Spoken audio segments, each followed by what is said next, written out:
เสียงคอฟังเสียงคอฟังเสียงคอไปพร้อมกันไปพร้อมกันเออ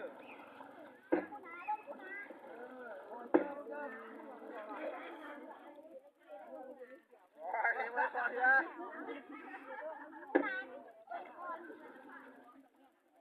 เดี๋ยว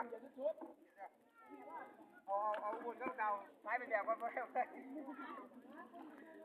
บุญไหมไอ้ยังไงไอ้โค้งนี่เขาเห็นก้มก่อนสิ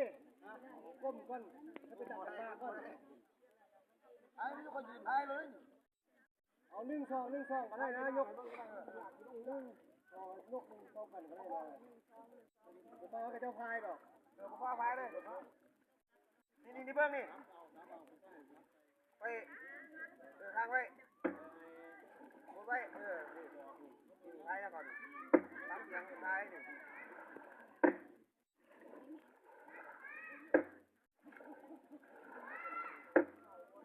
พายกับเขาดิ